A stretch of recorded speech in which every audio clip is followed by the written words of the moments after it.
Rooted Readiness, Episode 2, Part 2, The Perimeter Test, a decision made in layers. The extra day was the day that separated departure from flight, planning from reaction. Featuring Rachel, Sinclair, and Shelby, and Eddie's On the Move production. The fire had burned down to the stage where the coals hold more heat than the flames ever did. I have always preferred fire at this stage. Flame is performance. Coals are substance. They do not announce themselves. They do their work in the dark, and they last longer than anyone expects. It was 9:47. I had checked my watch 6 minutes earlier, and nothing had changed. And then everything did.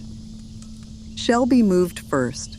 She had been lying beside my chair with her head on her paws in what most people would read as sleep. She was not sleeping.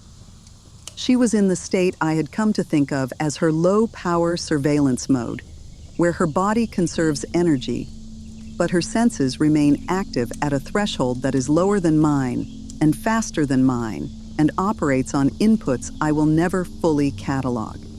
She had been in this state for the better part of an hour, still enough that the firelight made her coat look like a shadow with weight. At 9:47, she shifted, not dramatically. She did not stand. She did not growl. She repositioned her front legs beneath her in the way that means she is prepared to stand, but has not yet decided it is necessary. Her head came up off her paws. Her ears rotated forward and slightly to the left, orienting toward the gravel road that connected the far end of the campground loop to our section. I did not move. I did not look where she was looking. I kept my eyes on the fire and let my peripheral vision do the work. Because peripheral vision is better in low light than direct vision. And because turning to face whatever Shelby had flagged would announce that I was aware of it. I was not ready to announce anything. I was ready to listen. 3 seconds later, the tablet on the camp table buzzed. The motion alert from the exterior camera. I did not pick it up. I knew what it would show me because Shelby had already told me, and the fact that she had detected the movement before the camera confirmed it meant whatever was approaching was still at the edge of the camera's range, but already within hers. Footsteps on gravel. Slow. Deliberate. Not the pace of someone walking to the bathroom or taking a late-night stroll to look at the stars. The pace of someone who is aware of the sound they are making on loose stone and is managing it without fully committing to stealth. That middle ground between casual and careful is the most revealing pace a person can adopt, because it tells you they know they are approaching someone else's space and they have thought about how that approach will be perceived. The footsteps stopped. He was at the edge of the fire's light. I could see him now in my peripheral vision, standing, not sitting down, not leaning against anything. Standing the way people stand when they have arrived somewhere and are waiting to see how the arrival is received before they commit to staying. Diane was in the chair across from me.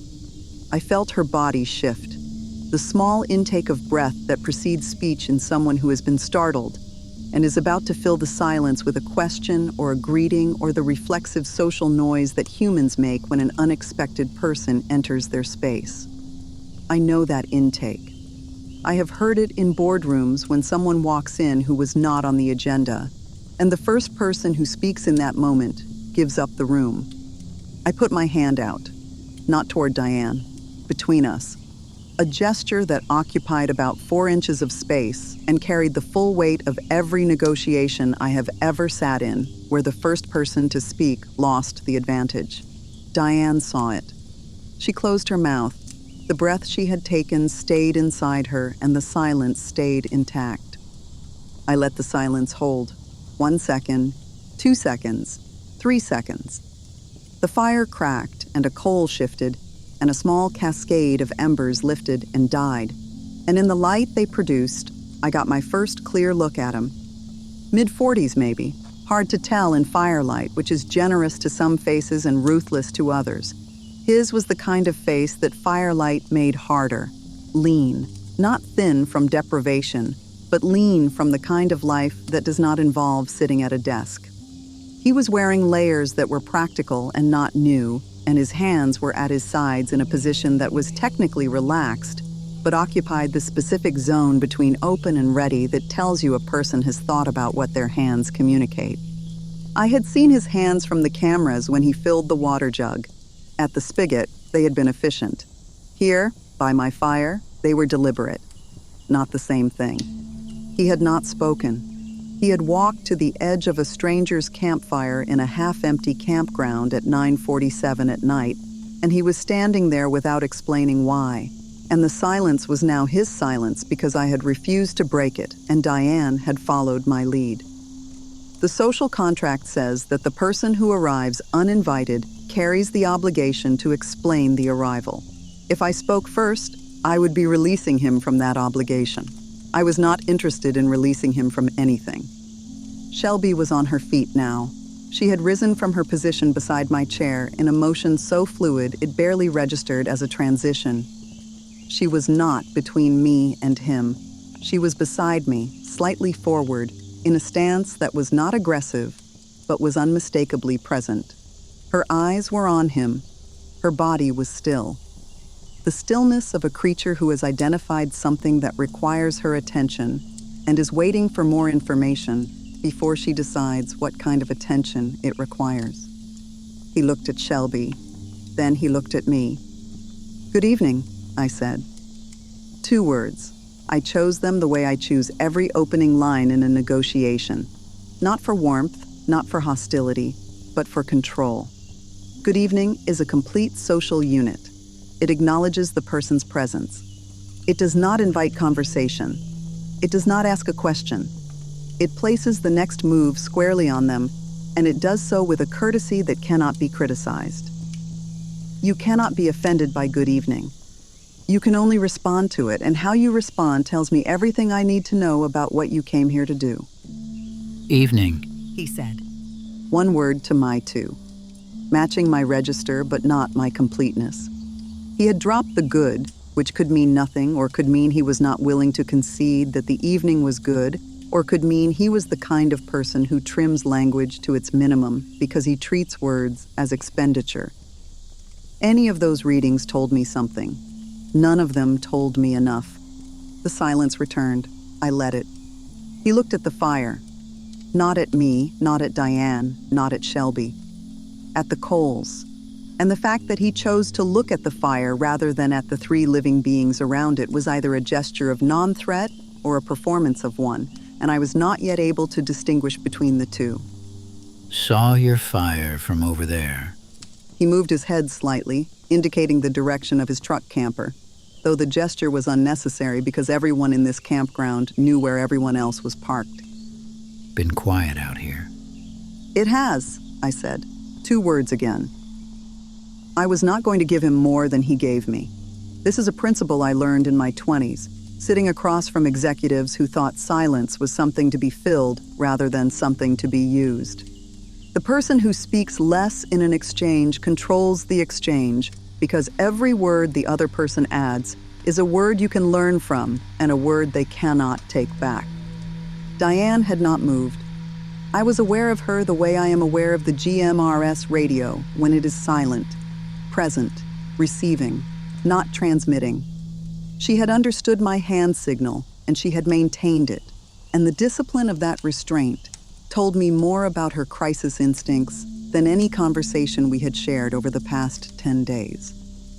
He shifted his weight, left foot to right, the kind of micro-movement that means a person is recalculating. He had come here with an expectation of how this encounter would go, and the encounter was not going that way, and his body was registering the mismatch before his mouth figured out how to address it. "You 2 been here since before I pulled in?" Not a question. A statement. An establishment of the timeline, offered without being asked for, which meant he wanted us to know that he knew how long we had been here. That is a piece of information with a purpose, and the purpose is to let you know that someone has been paying attention to your movements. He framed it as observation. I received it as intelligence about his intelligence. We have, I said. Shelby had not changed her position. Her ears were still forward. Her weight was still balanced. She had made no sound since he arrived, which was itself a sound, because a dog that barks is reacting, and a dog that is silent is assessing. He would not know that. Most people read a quiet dog as a calm dog. She was not calm. She was collecting data the same way I was, and her data set included things I could not access. His scent, his cortisol. Whatever chemical signatures a human body broadcasts when it is nervous or confident or calculating or afraid, and which a dog can read the way I read a balance sheet. Heading out soon? There it was, the question underneath the visit, not how are you or can I join you or any of the social scaffolding that a genuine campfire approach would carry. Heading out soon is a logistics question. It is the question of someone who wants to know your plans, and it arrived inside a social visit the way a line item arrives inside a budget that is designed to distract you from it. Haven't decided, I said. A lie, technically. I had decided that morning at 4:17 under a headlamp. But the truth of my departure plan was not something I owed to a man who had walked to my fire uninvited and asked about my movements after 8 hours of darkness in a truck camper parked nose out at the far end of the loop. He nodded. The nod lasted slightly longer than a standard conversational nod, the way a nod lasts when someone is processing rather than agreeing. Then he looked at Diane. It was the first time he had looked directly at her, and I watched the look the way I watch every piece of data that presents itself. It was not a threat assessment, it was recognition. Faint. The kind that lives in the space between I know you and I have seen you somewhere. It lasted less than a second, and Diane may not have caught it because she was managing her own stillness with the focus of someone who is not accustomed to being in situations where stillness is a survival technique. But I caught it. He looked back at the fire. Well, night. He turned and walked back the way he had come. Same pace, same controlled footfall on the gravel, same management of the sound he made as he moved through a space that was not his. Shelby tracked him with her ears until the footsteps faded, and then she held the orientation for another 6 seconds before she turned her head and looked at me. I looked at her. She looked at me. Something passed between us that I do not have the vocabulary to name, because the language between a person and a dog who have traveled together for 6 years does not translate into English. It translates into the slight relaxation of a jaw that had been held tight, and the slow exhale of a chest that had been still, and the mutual acknowledgement that the thing that just happened required both of us and neither of us broke. I waited until I could no longer hear his footsteps. Then I waited another 30 seconds because patience is free and assumptions are expensive. Diane? Yeah. Did you recognize him? She was quiet. Not the quiet of someone who does not have an answer. The quiet of someone sorting through an answer that has more layers than she expected. I don't know. Maybe he looked... I don't know. There's something, but I can't place it. I had seen the recognition move across his face when he looked at her. Now I was hearing the echo of it in her voice. A 6 degrees connection, the kind that exists in the nomad community because the nomad community is smaller than anyone outside of it understands. You camp at the same corps of engineers sites. You fuel at the same truck stops. You attend the same rallies, the same meetups, the same Facebook group gatherings that turn into real-world encounters at campgrounds in states you never planned to visit. You see the same faces across months and years and thousands of miles. And sometimes you remember the face, and sometimes you only remember the feeling that you should remember the face. He knew you, I said, or he knew of you. He looked at you the way people look at someone whose name they cannot recall, but whose context they remember. That doesn't narrow it down. No, but it tells us something. He did not come to this campground randomly, or if he did, he found something here that interested him more than a quiet site at the far end of the loop. And he waited 5 days to come to this fire. That is not curiosity. That is timing. Diane picked up the walkie-talkie from the camp table and held it, not using it, grounding herself with something solid that fit in her hand. What did you make of the question? Heading out soon. I made of it exactly what it was. He wants to know whether we're leaving and when. The reason he wants to know is the part I haven't determined yet. It could be that our departure makes his position more isolated and he is assessing his own options. It could be that our departure frees up resources or sightlines he wants. It could be that he intends to move when we move, and knowing our timeline gives him a timeline. You think he's following? I think he is watching. Following is a conclusion. Watching is what I can confirm. He arrived on day 5. He has maintained a pattern of minimal visibility and maximum observation. He parked nose out. He came to this fire after 8 hours of darkness, which means he was either waiting for a specific time or waiting for a specific condition. And the condition he found was 2 women by a dying fire in a dark campground with no one else awake. He asked about our plans without volunteering his own. And he looked at you with the recognition of someone placing a face in a context he was not expecting to find here. I let that settle. It was a lot of data points delivered in sequence, and I delivered them that way on purpose, because the cumulative weight of a pattern is more persuasive than any single observation. None of that is a threat, I said. All of it is information, and information is what I respond to. So what do we do? We do what I was already planning to do. We stay an extra day. I had made this decision before he arrived at the fire, but his visit had confirmed it. I was not going to let a man I could not read believe that his appearance at my campsite had accelerated my departure. If I left tomorrow morning, the timeline would align with his visit, and alignment is proximity, and proximity is a pattern he could interpret as influence.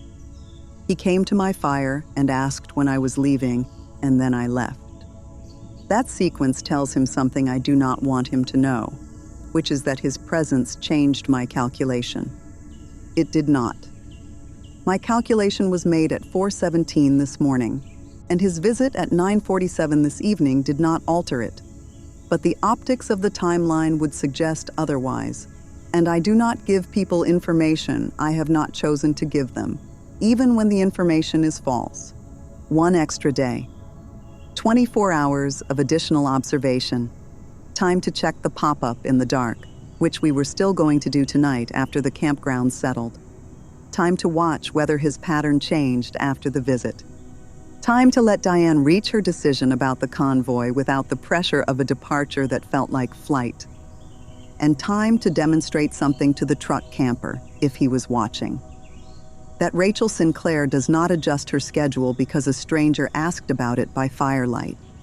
She adjusts her schedule because her methodology tells her to, and her methodology does not take input from people she has not vetted.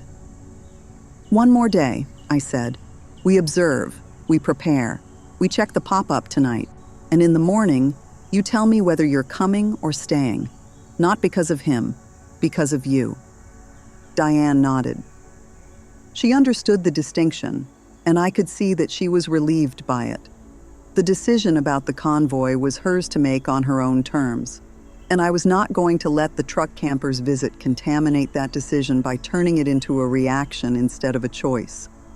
The fire had died to its last light. The campground was as dark as it would get, and the darkness was the kind I had described in my first night here, the silence of a world holding its breath. But it felt different now. 2 weeks ago, the silence was the absence of systems that used to make sound. Tonight, the silence had a shape to it. It had edges.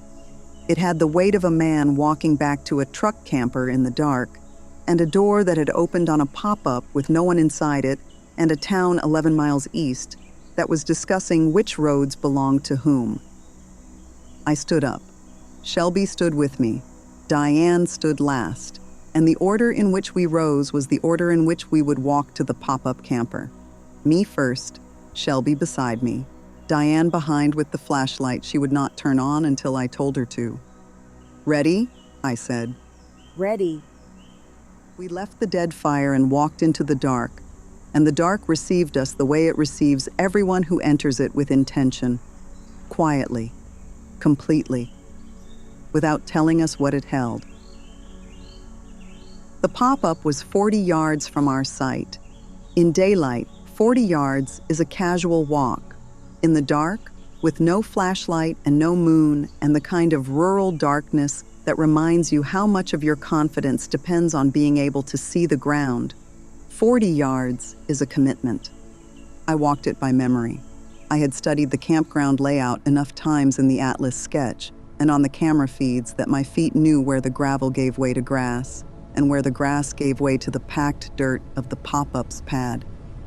Shelby walked beside me on a loose leash, and her pace told me she was navigating by different senses entirely. She did not hesitate. She did not adjust her path. She walked the way she walks when she knows where something is and is going directly to it, and I followed her confidence the way I follow any reliable instrument. Diane was 2 steps behind me. I could hear her breathing, which was controlled but not natural. The controlled breathing of someone managing their fear by managing their physiology, which is a technique I respect because it means she knows the fear is there and has chosen to operate alongside it rather than pretend it does not exist. That is a harder discipline than most people realize. We reached the pop-up. The door was still open. I could not see it, but I could feel the change in air that a doorway produces when you are standing close enough to sense the draft from an enclosed space meeting the open air. Temperature differential. Contained air carries a different humidity than ambient, and in November, the difference is enough to feel on your face if you are paying attention. I stopped. Shelby stopped. She oriented toward the open doorway and held. 3 seconds, 5 seconds. Her body was still in the way that means she is processing, not reacting. Her ears were forward. Her nose was working. I gave her the time she needed, because what she could learn in 10 seconds at this doorway would take me 10 minutes with a flashlight, and her 10 seconds were more reliable than my 10 minutes. At 7 seconds, she sat down. That was her answer. Shelby does not sit in the presence of a threat. She sits when she has completed her assessment, and the assessment has returned a result she considers unremarkable. Not safe. Unremarkable. The distinction matters because safe implies a judgment about the future, and unremarkable is a report on the present. She was telling me that whatever was inside the pop-up right now did not require her to remain standing. "Light," I said. Diane turned on the flashlight. She aimed it at the ground first, the way I had told her to, because a flashlight aimed at a doorway from 3 feet away blinds you to whatever is beyond the first surface it hits. A flashlight aimed at the ground gives you ambient illumination that lets your eyes adjust before you direct the beam where it needs to go. I took the flashlight from her and raised it slowly. The pop-up was empty, not abandoned empty, cleared out empty. The difference is in the details. An abandoned space still holds the residue of habitation, a forgotten cup, a stain on the counter, a curtain pushed to one side by the last person who looked out the window. A cleared-out space has been intentional about its emptiness. The small mattress platform was bare. The fold-out table was latched in its stowed position. The tiny countertop had nothing on it. No trash, no watermarks, no dust patterns that would indicate objects recently removed. Whoever had used this pop-up had either cleaned it thoroughly or had never been here long enough to leave a trace. Except, the flashlight caught it as I swept the beam across the floor. A scuff mark on the linoleum near the door. Fresh. The kind of mark a boot heel makes when it pivots on a hard surface, and the kind that does not survive more than a day or two of weather exposure when the door is open because dust and moisture erase it. This mark was clean-edged, recent. Someone had stood inside this pop-up, near the door, and turned. Not walked through. Turned. The pivot of a person who entered, looked, and reversed direction. I crouched and studied it. One mark, one boot. The tread pattern was indistinct on linoleum, but the size was consistent with a men's shoe 10 or 11. I did not have the truck camper man's boot print for comparison, because I had not thought to look at the ground around the spigot when he filled his water jug. That was a gap in my observation that I noted and filed. I would not make the same omission again. Someone was in here, recently, probably today. Diane was standing at the doorway. She had not entered. I appreciated that without commenting on it, because two people inside a pop-up camper is a crowd, and the person with the flashlight needs room to move without worrying about stepping on someone's conclusion. Anything else? I swept the beam one more time. Floor, walls, ceiling, the small storage compartments above the mattress platform. All empty, all clean, no forgotten items, no hidden notes, no indication of what the person who stood here was looking for. No. But the absence is the finding. I backed out of the pop-up and pulled the door closed behind me. Not because I cared about the door, because a closed door is a known state. If it was open again tomorrow, that was new information. If it stayed closed, that confirmed tonight was the only visit. Either way, the door was now a sensor, and it had cost me nothing to deploy it. We walked back to our sites in the dark. Shelby led. I followed. Diane brought up the rear. The order had not been discussed, and did not need to be, because it was the order that made sense, and all three of us knew it. At the edge of my sight, I stopped and looked back toward the truck camper. Dark, no light, no movement. The camera feed on my tablet, which I checked as soon as I was back under the awning, showed no activity at his site during the time we were at the pop-up.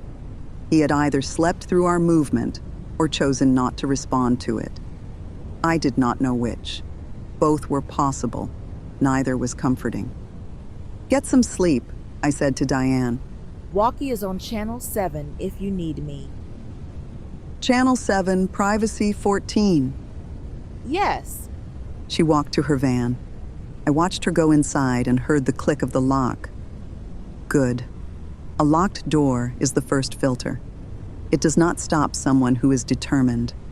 It discourages someone who is deciding, and most threats are people who are still deciding. I learned that a long time ago from a case study I wish I did not know as well as I do. I locked the rig the way I lock it every night. Door, deadbolt, system armed.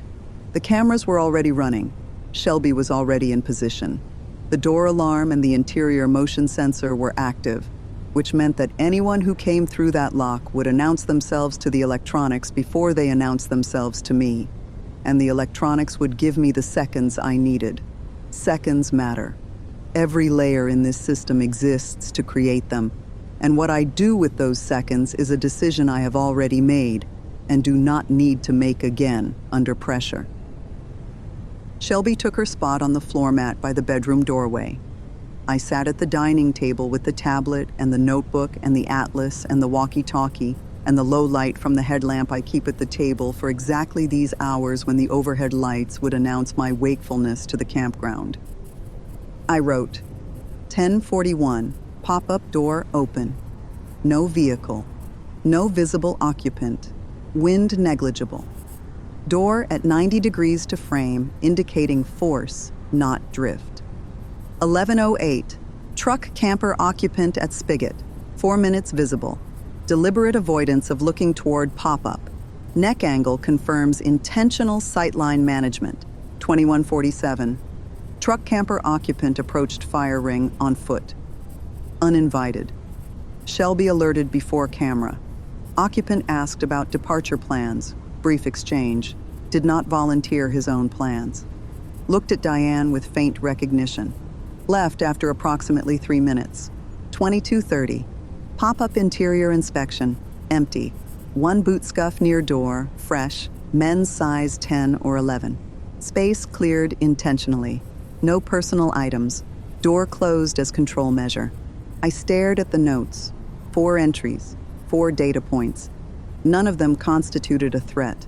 All of them constituted a pattern, and the pattern said this: Someone in this campground was moving on foot, using the pop-up as a waypoint or a vantage point, maintaining a carefully managed low profile, and had chosen tonight to make contact. Not because 2 weeks of silence had become uncomfortable, because he wanted information about when we were leaving, and the question had a shelf life. You only ask heading out soon when the answer matters to something you are planning. I did not know what he was planning. I did not need to know. I needed to know that he was planning, and I knew that now. I slept in 4-hour cycles. Midnight check. Perimeter intact. Cameras clear. Diane's van dark. Truck camper dark. 4 a.m. check. The same. The consistency was not reassuring. It was data. Dawn came the way November dawns come in the foothills. Not all at once, but in layers, each one lighter than the last, like a document being revised toward clarity. I was already at the dining table when the first gray showed through the windshield. Atlas open, notebook beside it. The 2 routes marked and remarked, primary and alternate, with a third option I had added at 3 in the morning when the 4 a.m. check was still an hour away and my mind was doing what it does when the dark is quiet and the calculations will not stop. The third route was longer by 67 miles. It went south before going northeast, looping below the town entirely and approaching the foothills from a direction that nobody watching the northern corridor would expect. It added half a day to the transit. It consumed fuel I would rather keep as margin. And it kept me off every road that anyone in that town or this campground could predict. I did not like the third route. I noted that dislike in my assessment because dislikes are data too. I did not like it because it was cautious to the point of inefficiency, and efficiency is a value I carry close. But caution and efficiency are not always allies, and when they disagree, caution has seniority. I marked the third route in pencil and left all 3 on the page. The decision about which one to take would come after the next 24 hours of observation, not before. 6:15, Shelby Walk, perimeter check. The paracord was intact. The bells were undisturbed. The pop-up door was still closed, exactly as I had left it. That was the first useful piece of data the morning offered.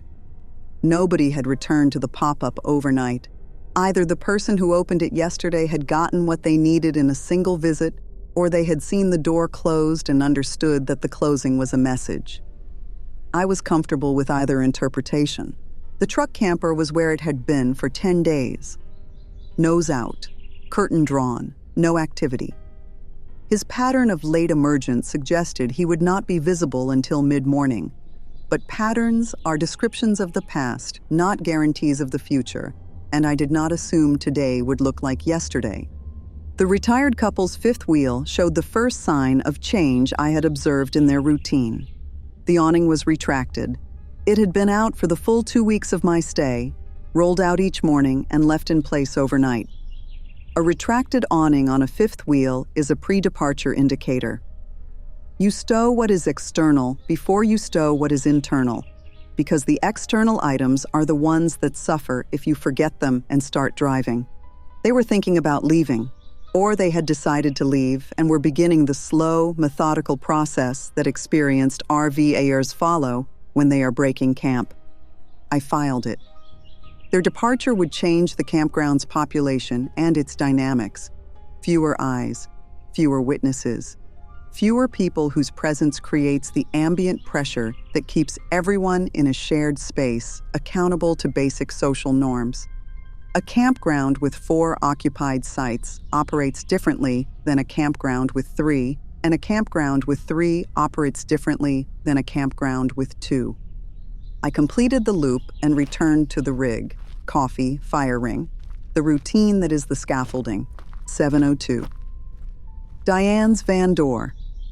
She walked to my fire ring with her notebook and her coffee, same as yesterday, same as every morning for 10 days. She sat in the same chair.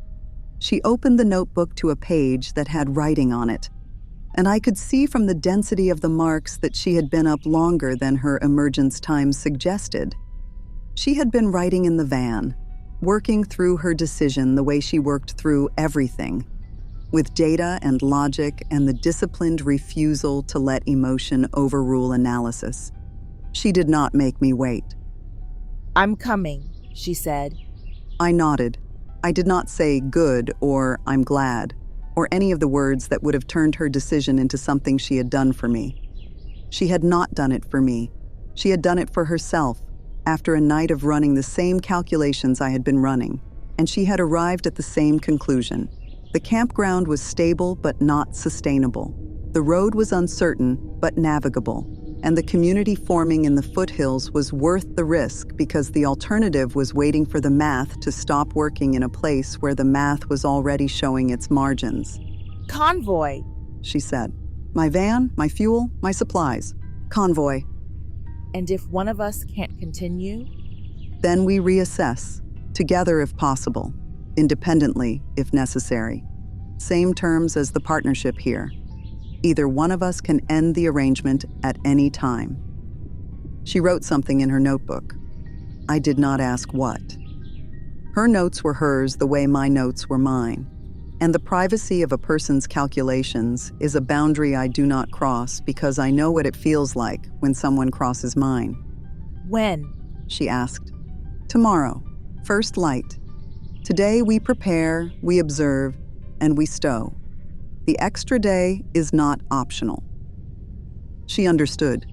The extra day was the day that separated departure from flight, planning from reaction, and Rachel Sinclair from the kind of person who changes her schedule because a stranger asked about it. We would leave because the methodology said to leave. Not because the truck camper made us nervous. Not because the town was tightening. Not because the retired couple was retracting their awning. Because the route was mapped, the fuel was calculated, the convoy terms were set, and the window between I can still leave and I should have already left was open now and would not stay open on our schedule. I have 3 routes, I said, and I turned the atlas toward her. She studied all 3. She asked questions about fuel availability and bridge clearances and the reasoning behind the southern loop. She did not challenge the 3rd route when I explained my 3 a.m. logic. She looked at it the way a logistics coordinator looks at a contingency plan, not hoping you will need it, but relieved that it exists. "I like the alternate," she said. 41 extra miles is cheap insurance." I agree. The alternate is the primary unless conditions on the road dictate otherwise. The 3rd route is if the alternate fails. She nodded and closed the atlas. Then she looked at me across the fire ring in the thin November morning light, and for a moment, neither of us was a consultant or a logistics coordinator or a crisis partner. We were 2 women who had decided to move, and the decision carried the weight that every voluntary departure carries when you are leaving a place that has kept you safe and heading toward a place you have only heard about from a text message on a satellite device. "Thank you for not pushing." Thank you for not needing me to. The day unfolded in preparation. I ran the pre-drive checklist for the diesel pusher, every item in order, without exception.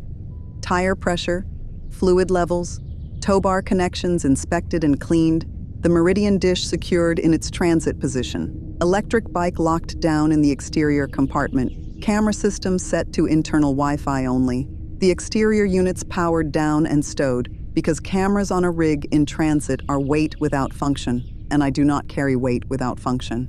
Diane worked on her van with the same discipline.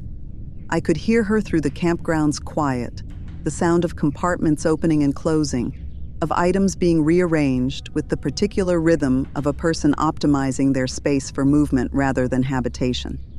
She had done this before. You could hear it in the efficiency. No wasted motion.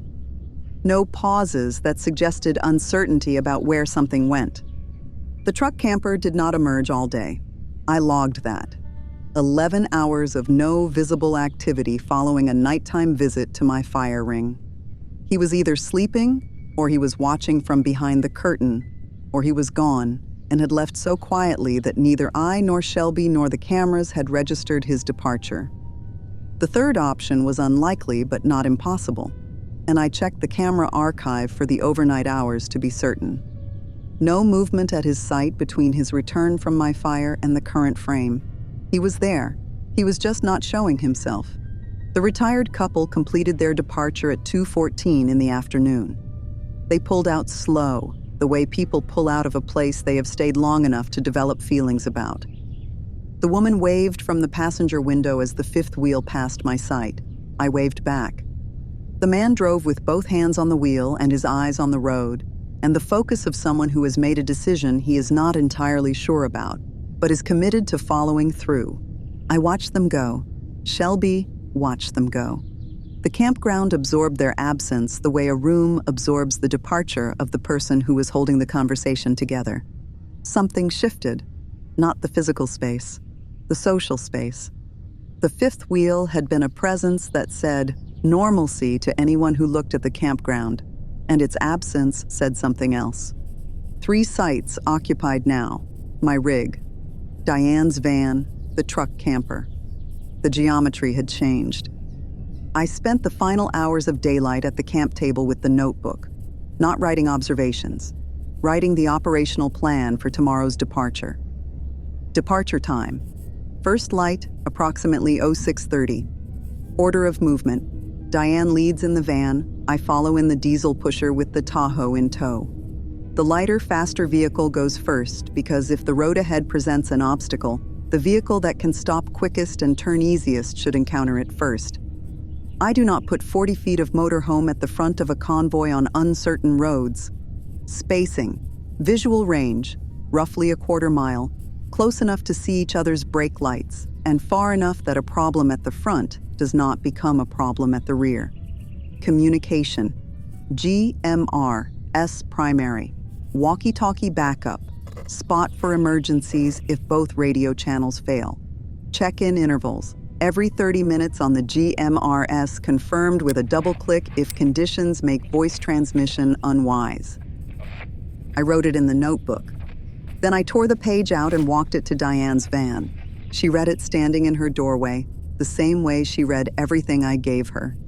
Carefully, completely, with her pen in her hand, making small marks in the margins that I did not ask about because her annotations were part of her process and I respected the process. Agreed, she said. She handed the page back. I returned to the rig and destroyed the page. Not because the plan was secret, because a written departure plan in a campground where someone has asked about my movements is a piece of intelligence I will not leave in a trash bag or a fire ring where it can be read by anyone who thinks to look.